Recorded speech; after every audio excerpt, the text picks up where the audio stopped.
The sun was just beginning to rise over the Charlotte airport that Tuesday morning when Major Sarah Hendricks stood in the security line, her military uniform crisp and neat, her luggage small and practical.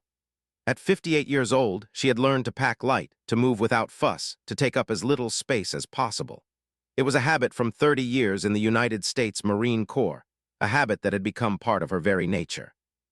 Sarah was heading home to her small town of Riverside, North Carolina, for a 2-week leave. She hadn't seen her elderly mother in 6 months, and the guilt of her absence weighed on her shoulders. Her commanding officer had finally insisted she take some time off, noting that Sarah never used her vacation days, never asked for special treatment, never complained about the long shifts and heavy responsibilities. "Go," Colonel Matthews had said. "That's an order, Major."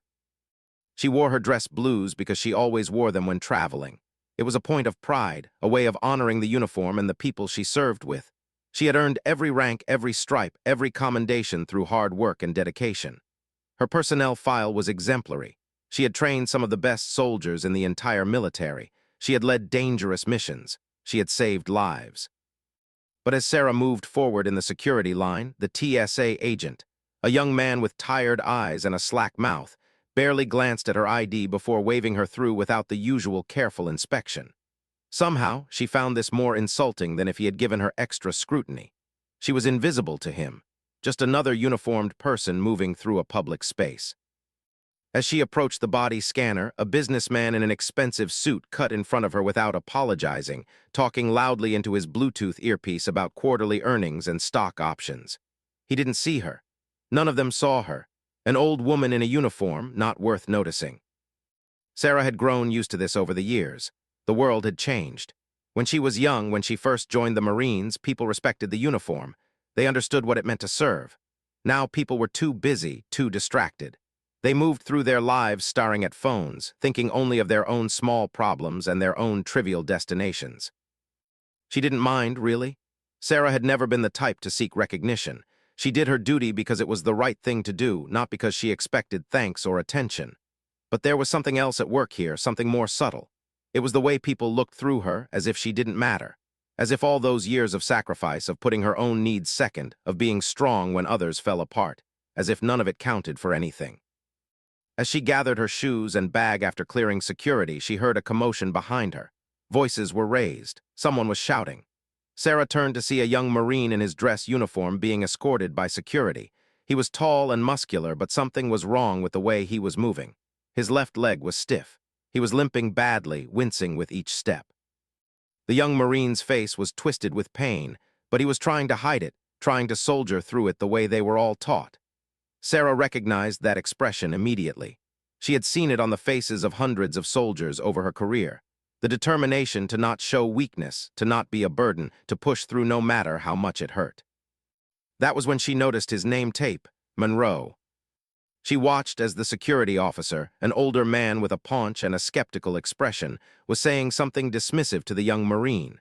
Sarah couldn't hear the exact words, but she could read the officer's body language. His arms were crossed. His head was tilted back. He was looking down at Corporal Monroe with something that looked very much like contempt. Sarah should have ignored it. She should have continued to the gate. She should have minded her own business. That was what most people did. That was what society taught you: don't get involved, don't make a scene, don't rock the boat. But Sarah had never been very good at doing what she was supposed to do when she saw injustice.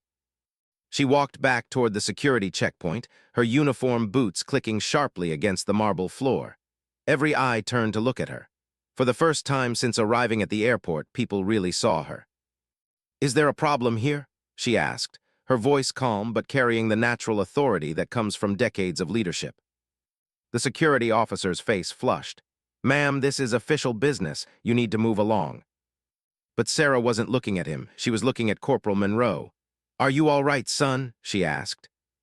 The young Marine's eyes widened when he saw her rank. "Yes, ma'am," he said immediately, standing straighter despite the obvious pain it caused him. "Just got some clearance issues with my new medical status." Sarah turned back to the security officer. "And what exactly is the issue?" The officer shifted his weight uncomfortably. "The metal in his leg, the prosthetic, we're trying to determine if he needs to go through enhanced screening. It's protocol." Sarah knew about protocol. She had written protocols. She had trained people to follow protocols, but she also knew when protocol was being used as an excuse for rudeness and disrespect. "He's a decorated Marine," Sarah said quietly. "I can see that from his service medals. He served his country, and this is how we treat him." Something in the air changed. Other travelers were watching now. A woman with two small children had stopped to listen. An elderly couple stood frozen, watching the confrontation unfold. The security officer's face grew darker. "Ma'am, I'm going to have to ask you to step away. You're interfering with security procedures." Sarah could have left, she should have left, but she didn't. Instead, she turned to Corporal Monroe and said, "We'll get this sorted out. You shouldn't be treated this way." That small act of kindness, of recognition, of seeing the young Marine for what he truly was, a hero who deserved respect, would change everything. Because what Sarah didn't know was that someone in that security line was watching, and they had a camera in their pocket. And what happened next would be captured for the whole world to see. The entire incident at security had taken maybe 5 minutes, but in that time, something crucial had happened. Sarah had helped Corporal Monroe navigate the additional screening. She had stood beside him, a quiet presence of authority and support. When the security officer had tried to make it more complicated than necessary, Sarah had calmly explained the regulations and made sure Monroe was treated with the dignity he deserved. By the time they cleared security, Monroe was limping more visibly, and Sarah could see that his face had gone pale. But he thanked her stiffly, as young Marines did, proper, professional, grateful but restrained. Then he turned toward his gate, and Sarah turned toward hers. She thought that would be the end of it. She made it to her gate, D14, heading to Raleigh, and settled into a chair with a cup of black coffee. Around her, the usual airport chaos continued. Announcements echoed through the terminal. Families said goodbye to loved ones. Business travelers worked on laptops. Children ran in circles while tired parents watched. Sarah pulled out her phone and texted her mother, "Boarding in an hour. Should be home by dinner time." Her mother's response came immediately, as it always did. Her mother was old-fashioned about texting, typing out each letter carefully. "Wonderful. I'll make your favorite, pot roast." Sarah smiled. That was her mother. Practical, loving, expressed through food and small gestures. Sarah suddenly felt the weight of her long absence. 6 months. Half a year since she had held her mother's hand, since she had sat at the family table and heard about the neighborhood gossip and the church news and all the small, good things that made up a life in a small town. She was so focused on her phone that she almost didn't notice when the announcement came. "This is a final boarding call for Flight 447 to Raleigh." Sarah gathered her things and joined the line of passengers moving toward the gate. They formed an orderly queue, as American travelers did, everyone patient and resigned to the process. She had just presented her boarding pass to the agent when it happened. A shout from somewhere near the middle of the terminal. Then confusion, voices raised, running. Sarah's military training kicked in immediately. She turned, her body alert, scanning for the threat. What she saw made her heart stop. It was Corporal Monroe. He was on the ground about 30 yards away, his body convulsing. His head was turning side to side, his jaw clenched, his whole body rigid with some kind of seizure. People were backing away from him, terrified and unsure what to do. A woman near him was screaming. Someone else was on a phone, calling for help. Sarah didn't hesitate. She moved quickly toward the young Marine, pushing through the small crowd that was forming around him. Another security officer was approaching, looking uncomfortable and uncertain. An airport police officer was jogging from a distance. But they were all too far away, moving too slowly. Sarah was there in seconds. She knelt beside Corporal Monroe, her mind running through the emergency medical training she had renewed every year for 3 decades. She could see his eyes rolling, could hear the terrible sounds he was making. His body was thrashing. "Clear back," she shouted to the onlookers. "Give him space, don't touch him." She didn't touch him either. That was the wrong thing to do during a seizure. Instead, she turned him gently onto his side, supporting his head so he wouldn't choke if he vomited, which sometimes happened. Her hands were steady. Her voice was calm and commanding. "I'm here, son," she said quietly, even though he couldn't hear her, even though he probably couldn't understand anything happening in that moment. "You're going to be okay. You're going to be okay." A businessman nearby started to film on his phone. Sarah saw it happen but said nothing. She focused entirely on Monroe and on keeping him safe. The seizure lasted about 2 minutes, though it felt longer. When it finally stopped, Monroe's body went limp, and he lay there breathing heavily, unconscious but alive. The airport police officer finally arrived, looking panicked. "EMTs are on the way," the officer said, slightly out of breath. "Thank God you knew what to do." "He needs to be turned onto his side," Sarah repeated, in case no one had been listening. "So his airway stays clear, and someone needs to note the time. He needs to know how long the seizure lasted." People were staring at her now, really looking at her. Not through her, not past her, but at her. The EMTs arrived within 3 minutes. Sarah filled them in quickly and professionally, giving them Monroe's vitals as best she could assess them, describing what had happened, noting his medical condition. She moved back and let them work, but she didn't go back to her gate. She stayed, watching, waiting to see if the young Marine would be okay. A hospital worker was asking her questions, a clipboard in his hands. "You're with him, his family?" "No," Sarah said. "Just another Marine, just someone who was there." But even as she said it, she knew it was more than that. She had stood up for him at security. Now she was standing beside him in crisis. Somehow their paths had intersected at just the right moment, or maybe the wrong moment, depending on how you looked at it. An hour later, Corporal Monroe was loaded into an ambulance, still unconscious, still stable. Sarah watched them take him away, and she felt something change inside her. She thought about her mother waiting for her. She thought about the pot roast. She thought about going home. But she also thought about a young Marine who had no one there for him, who had collapsed alone in an airport, who had been treated with disrespect just because his body wasn't what people expected it to be. When the next gate agent approached her and asked if she was ready to board her flight, Sarah made a decision. "I need to find out which hospital they're taking him to," she said. The agent looked confused. "Ma'am, your flight is boarding right now." "I know," Sarah said. "Cancel my reservation." Part 3, the investigation. Sarah made phone calls for the next hour, sitting in the airport with her luggage at her feet and her phone pressed to her ear. She called the Charlotte Fire Department. She called the local hospital. She explained who she was and what she was doing, and eventually she found out that Corporal Monroe had been taken to Carolina's Medical Center downtown. Then she called her mother. "Mom, I'm going to be delayed." There was a pause on the other end. Her mother knew her better than anyone. "Something wrong, honey?" "No, yes, I helped someone, a young Marine. He had a medical emergency. I need to make sure he's okay before I leave." Sarah's mother had always been proud of Sarah's sense of duty. She had never asked Sarah to put her own needs first, even though she had every right to. "All right, sweetie, you do what you need to do. I'll keep the pot roast warm." Sarah took a taxi to the hospital, still in her dress blues, still carrying her small overnight bag. When she arrived at the emergency room and asked about Monroe, they told her he had been admitted for observation. Seizures in a young person with a prosthetic leg suggested something neurological, possibly related to his injury or his surgery. They were running tests.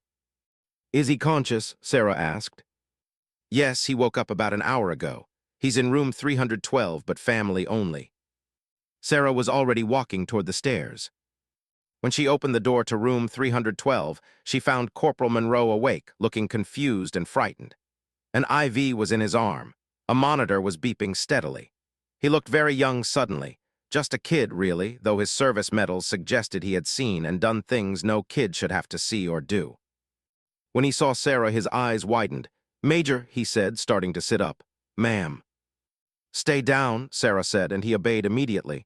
"How are you feeling?" "Like I got hit by a truck," Monroe said honestly. "They tell me I had a seizure. I don't remember any of it."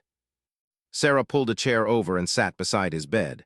"You did. At the airport. You collapsed right in the middle of the terminal." Monroe's face flushed with embarrassment. "I'm sorry. I didn't know. I've been having headaches since the surgery, but nothing like that. Nobody said anything about seizures." "The doctors will figure it out," Sarah said. "In the meantime, you rest." "Why are you here?" Monroe asked. He said it carefully, as if he wasn't sure if he was supposed to ask. "Because you needed someone here," Sarah said simply. "Because you shouldn't have to wake up alone in a hospital." Monroe's eyes got wet, though he tried to hide it. He looked away, but not before Sarah saw the flash of emotion. Relief, gratitude, and something that looked like the desperate need to be seen and cared for by someone who understood. Sarah stayed at the hospital through the evening. She called her mother again and updated her. She called the hospital's patient advocate and asked questions about Monroe's case. She read through the medical information they provided and began to understand what had happened. Corporal Monroe, his first name was James, had been injured in a roadside IED explosion 2 years ago. He had undergone amputation of his left leg below the knee and had received a state-of-the-art prosthetic. His recovery had been slow and painful. He had been medically discharged from active duty just 6 months ago. 6 months, just like Sarah, he was still learning how to be a civilian. As she sat beside his bed while he slept, Sarah realized something.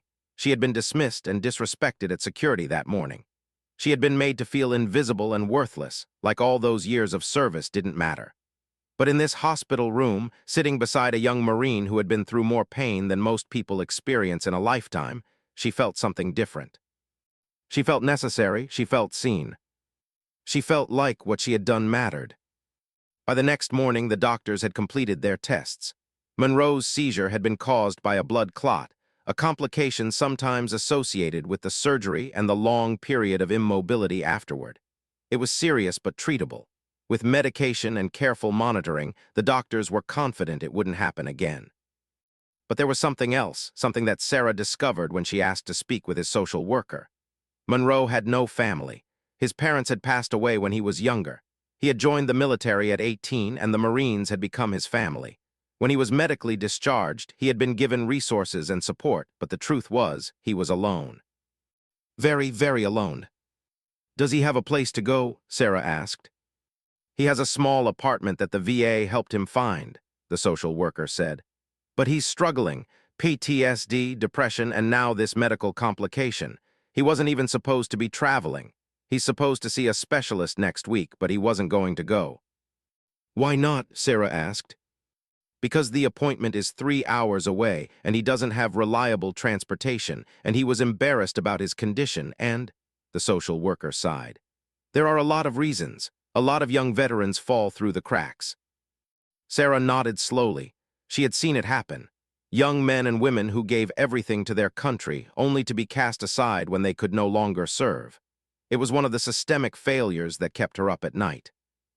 "I'm going to stay in Charlotte for a few more days," Sarah said. "I'll make sure he gets to his appointment." The social worker looked at her with surprise and gratitude. "You would do that?" "I already am," Sarah said. What Sarah didn't know was that her act of kindness, standing up for Monroe at security, staying with him at the hospital, helping him access the care he needed, was being talked about. A woman who had filmed the security confrontation had posted a video on social media with the caption, "This major wouldn't let security disrespect a wounded Marine. This is real American patriotism." The video had been shared, and shared again and again. By the time Sarah discovered it, 3 days later, it had been viewed over 2 million times. Sarah first found out about the video when a nurse came into Corporal Monroe's hospital room with a strange expression on her face and asked if she had a moment to talk. "What's going on?" Sarah asked, standing up immediately. 30 years of military experience had taught her to recognize when something was wrong. "Nothing's wrong," the nurse said carefully. "It's just, there's some media people downstairs asking about you, something about a video that went viral." Sarah felt her stomach drop. She had always hated attention. She had always preferred to do her work quietly, without fanfare, without recognition. The thought of being the subject of some internet video made her deeply uncomfortable. "What video?" she asked, though she already suspected she knew what the nurse was talking about. The nurse showed her on her phone. The clip was only about 2 minutes long, edited carefully to capture the confrontation at security, with text overlays and dramatic music.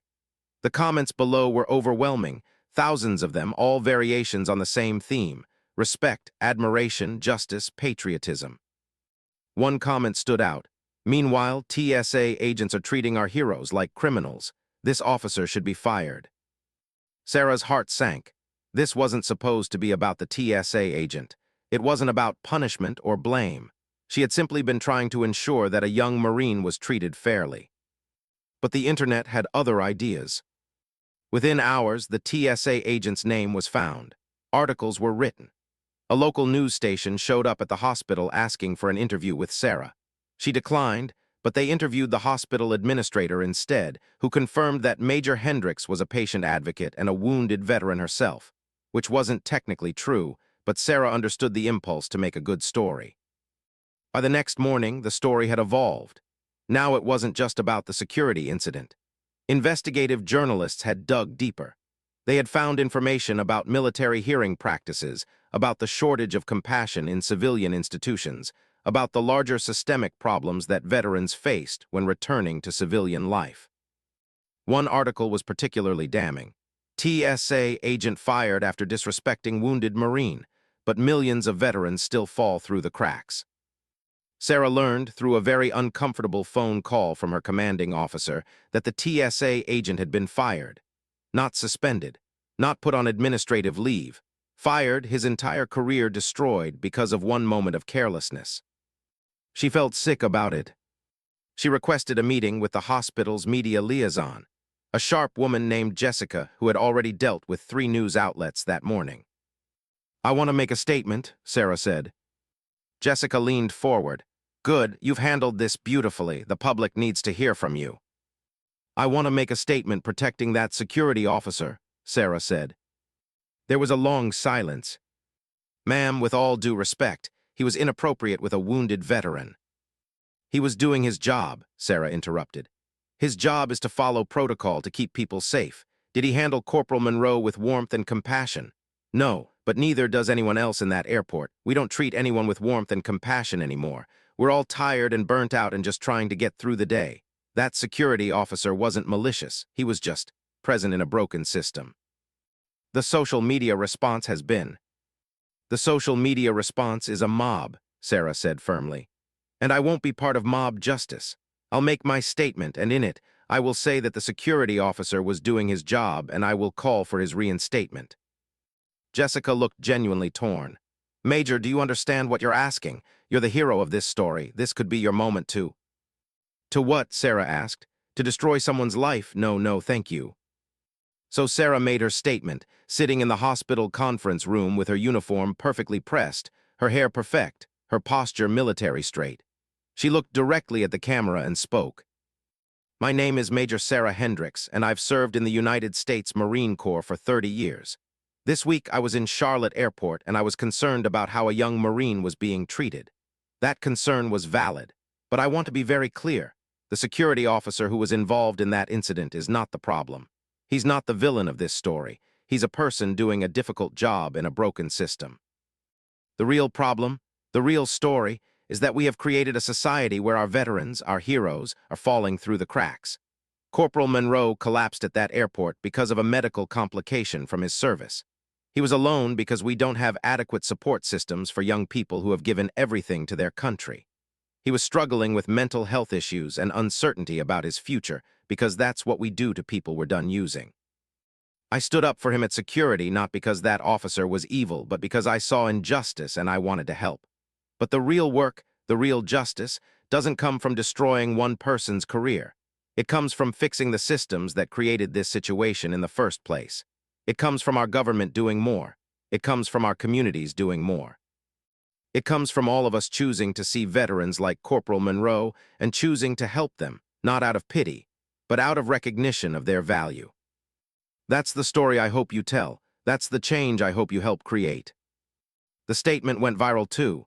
Some people praised her integrity. Some people attacked her for defending a disrespectful security officer. The internet broke the situation into 2 camps, each certain they were right and the other was wrong. But something important happened in the middle of all that noise. People started paying attention to the bigger issue. Articles about veteran support systems. Documentaries about the gap between how we honor service in theory and how we treat veterans in practice. A congressional inquiry into TSA training and protocols. Donations to veteran support organizations increased by 30% in a single week. Change was happening. Not the kind of flashy, viral change that feels good in the moment, but the kind of deep, systemic change that actually saves lives. And it had all started because Sarah had simply stood up and said, "That's not right." When she finally visited Corporal Monroe to tell him about all of this, she found him sitting up in bed, looking stronger and more at peace than he had since she first met him. "I saw your statement," he said. "Thank you." "For what?" Sarah asked. "For seeing me," he said simply. "For not letting people ignore me or write my story without me in it." Sarah reached out and squeezed his hand. "You're worth seeing, Corporal, never doubt that." It took another week for Sarah to finally get to Riverside.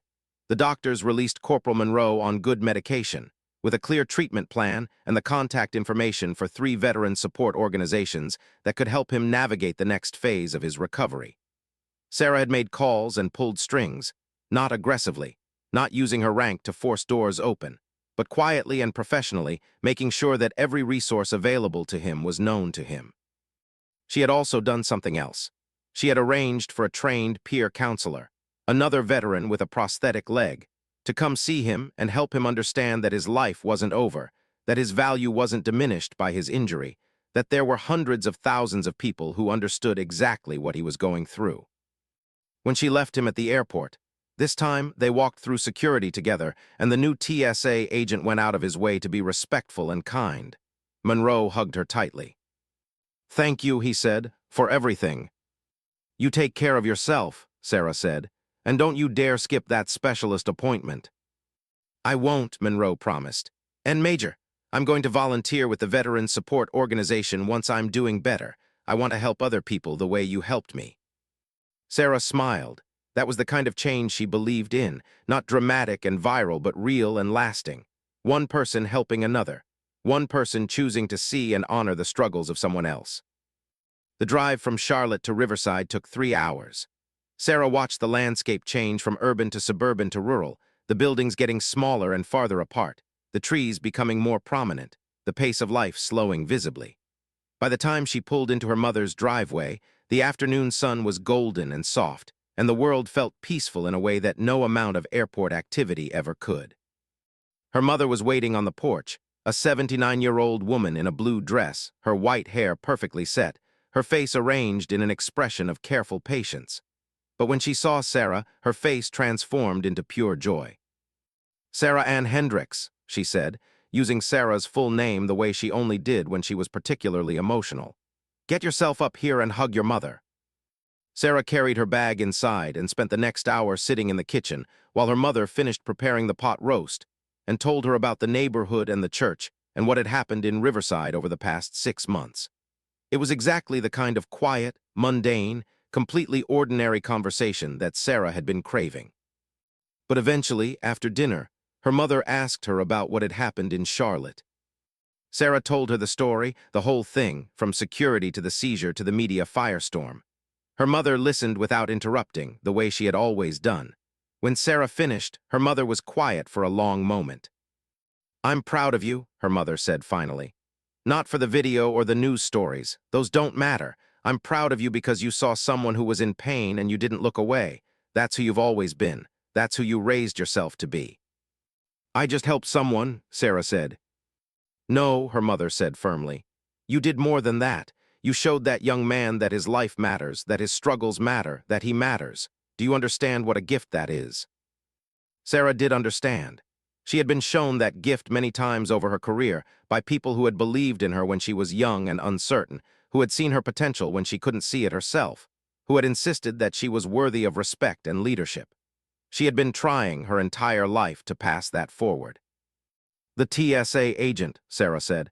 "He's being questioned by investigators now. There's talk of charges." "For what?" her mother asked. "Being rude." "For being insensitive to a disabled person, for potentially violating procedures." Her mother shook her head. "That's not justice, honey. Justice would be creating a system where people like that young Marine are treated with respect and care, so that officers don't feel frustrated and burnt out. Justice would be teaching security agents about the invisible wounds of war. Justice would be making sure that everyone in the system, from the TSA officers to the hospital workers to the airlines, understood what we owe to the people who serve." "That's bigger than one person can fix," Sarah said. "You're right," her mother agreed. "But one person can start it. One person can refuse to participate in mob justice. One person can make a statement when the world wants drama. One person can be quiet and principled when everyone else is being loud and reactive. One person can focus on actual solutions instead of quick revenge." Sarah felt something release in her chest. All week, she had been worried that she had made the wrong call. She had watched people criticize her statement, call her weak, say that she should have let the security officer face consequences for his behavior. She had second-guessed herself, wondering if her instinct to protect everyone, even the people who were part of broken systems, was actually making her part of the problem. But her mother was right. Real change was slow and hard and often invisible. It didn't trend on social media. It didn't create the kind of satisfying narrative arc that movies and viral videos provided. It came from the difficult work of understanding systems, of improving processes, of educating people, of choosing mercy even when revenge felt justified. It came from people like Sarah, choosing to do the right thing even when the whole world was screaming that there was a different right thing. 2 weeks later, Sarah received a phone call from a congressional aide. There was going to be a hearing on veteran support systems, and they wanted her to testify. Not about the TSA incident, that was being handled through normal channels, but about the bigger issues, about the systemic failures that left veterans like Corporal Monroe struggling alone, about what needed to change in terms of mental health support, job training programs, housing assistance, and community integration. Sarah said yes. She said yes to a meeting with hospital administrators about improving protocols for helping vulnerable patients transition from the medical system back to independent living. She said yes to consulting for a nonprofit organization that was training TSA agents and other security personnel about invisible disabilities and the hidden wounds of service. She said yes over and over again to the quiet, grinding work of actual change. And Corporal Monroe, he completed his medical treatment. He got stable with his medications. He started working with that veteran peer counselor, and he volunteered with the veteran support organization as he had promised. He found a job working as a consultant for a prosthetics company, helping other young veterans understand their options. He started dating a woman he met at a veteran support group. He got a dog, a rescue, like so many of his fellow veterans. He wasn't suddenly healed or magically okay. Recovery from trauma and loss doesn't work that way. But he went from being alone and unseen and hopeless to being connected and valued and building something meaningful. And it had all started because one old veteran woman had refused to look away when she saw injustice. A year later, on the anniversary of that day at the airport, Sarah received an invitation. Corporal Monroe was speaking at a veteran support conference, and he wanted her there. She drove back to Charlotte, and she sat in the audience and listened while James Monroe told his story. He told them about the seizure. He told them about hitting rock bottom. He told them about the major who had stood up for him at security, who had sat with him in the hospital, who had helped him access treatment and resources and hope. "People talk about her like she's some kind of hero," Monroe said from the podium. "Like she saved my life, and maybe she did in a way.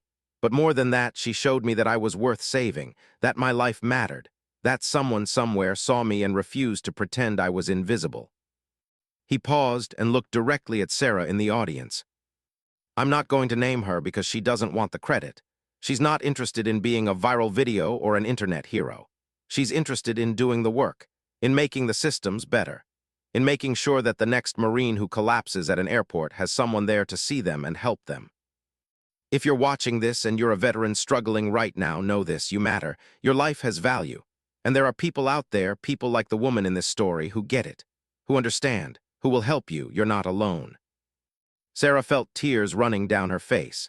She wasn't a crier, but something in that moment, something about seeing the full circle of the story, about witnessing the actual impact of one choice she had made to simply be kind and present, broke through her carefully maintained composure. As the presentation ended and Monroe came down from the podium, he found Sarah standing near the back of the auditorium. He came directly to her and hugged her again, the way he had that day at the airport. "Thank you," he said, the same words he had said 100 times in 100 ways. "You did this," Sarah said. "I just helped you start." As she drove home that night, back to Riverside and her mother and her quiet life, Sarah thought about all the ways that one moment of choosing to stand up and pay attention had rippled outward. She thought about the security officer who was working in a new position now, with better training and better understanding. She thought about the hospital protocols that had been changed because of her advocacy. She thought about the congressional hearing and the increased funding for veteran support programs. She thought about Corporal Monroe, alive and thriving and helping others. She thought about how she was still invisible to most people, still overlooked in airports and in public spaces, still dismissed by people who didn't understand what the uniform meant, still made to feel in countless small ways like she didn't matter. And she realized that it didn't bother her anymore, because she knew the truth now in a way she had always known it intellectually but was finally beginning to feel in her bones. Her value wasn't dependent on other people seeing it. She didn't need recognition or appreciation or gratitude. She just needed to be able to look herself in the mirror and know that she had done the right thing. She just needed to know that she had seen the invisible and made them visible, that she had stood when others remained silent, that she had chosen to serve, not just in her military career, but in every moment of her life. That was enough, that was everything. The real twist in the story, Sarah realized, wasn't that she had become famous. It wasn't that a viral video had exposed her heroism. The real twist was that doing the right thing had exposed her to herself. It had shown her who she really was, beneath all the uniform and the rank and the public persona. It had shown her that her life meant something, not because the world told her it did, but because she knew it in her heart.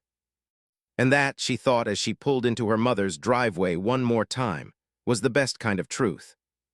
The kind that couldn't be taken away. The kind that money couldn't buy. The kind that no amount of mockery or disrespect could diminish.